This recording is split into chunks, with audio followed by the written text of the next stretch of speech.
Hello everyone, আসসালামু আলাইকুম। Welcome to my channel. আজকে আমি আপনাদের সাথে শেয়ার করব মাংসের ঝাল পুলি। রান্না করা মাংস থেকে খুব সহজেই আপনারা এটা বানিয়ে নিতে পারবেন। এখানে আমি হাফ কেজি ময়দা নিয়ে নিয়েছি এবং পরিমাণ মতো লবণ দিয়ে নিলাম।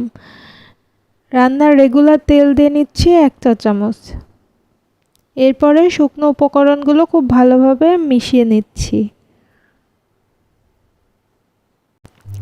এরপরে একটু একটু করে পানি দিব এবং ডোটাকে তৈরি করব।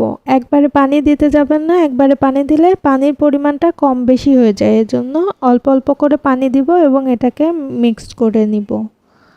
এখানে ময়দার ডোটা তৈরি করা হয়ে গেছে। আপনারা দেখে বুঝতে পারছেন কেমন হয়েছে। অনেকটা শক্তও হয়নি আবার নরমও হয়নি। এভাবে আপনারা ডোটা তৈরি করে নেবেন। এবার এটাকে একটা বক্সে রেখে দিব যেন বাতাস না লাগে। বাতাস লাগলে এটা শক্ত হয়ে যাবে। এজন্য একটা বক্সে রেখে ঢাকনা দিয়ে ঢেকে রেখে দিব। আমি রান্না করা মাংসকে একদম হাত দিয়ে ছোট ছোট টুকরো করে ভেঙে নিয়েছি। এখন এটাকে পুর হিসাবে ব্যবহার করব। এখানে আমি কিছুটা ময়দা নিয়ে নিলাম এবং একটু বেশি করে নেবেন এবং বড় সাইজের একটা রুটি বানাবেন। আমি একটু শুকনো ময়দা দিয়ে এখানে বড় সাইজের একটা রুটি বেলে নিচ্ছি।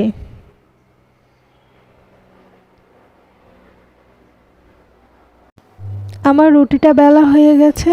এখন এটাকে আমি কেটে নিব, ছোট ছোট করে কেটে নিব। আর এটার পুরুত্বটা দেখেন, একদম মোটাও না একদম চিকনও না। এভাবে করে আমি একটা কৌটার ঢাকনার সাহায্যে এটাকে কেটে নিচ্ছি। আপনারা চাইলে যে কোনো কিছু দিয়ে কাটার দিয়ে এটাকে কেটে নিতে পারেন।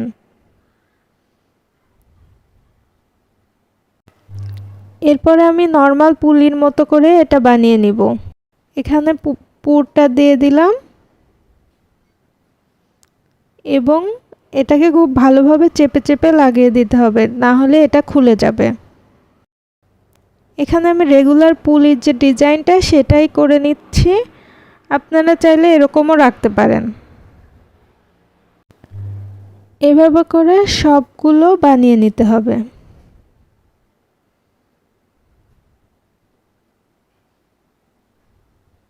আপনারা চাইলে যে কোনো শেপ দিয়ে এটা বানাতে পারেন, সিঙ্গারার মতো করে দিতে পারেন।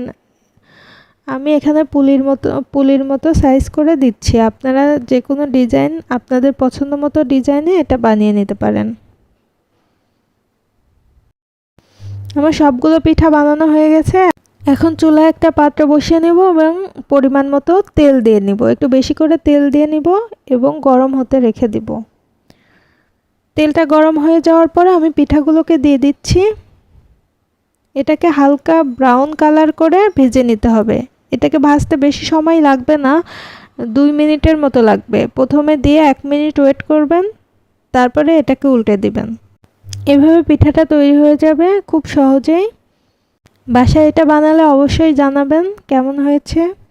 আমার ভিডিওগুলো ভালো লেগে থাকলে অবশ্যই লাইক, কমেন্ট এবং শেয়ার করতে ভুলবেন না। দেখা হবে পরবর্তী কোনো ভিডিওতে নতুন কিছু নিয়ে। সে পর্যন্ত ভালো থাকবেন, সুস্থ থাকবেন। আল্লাহ হাফেজ।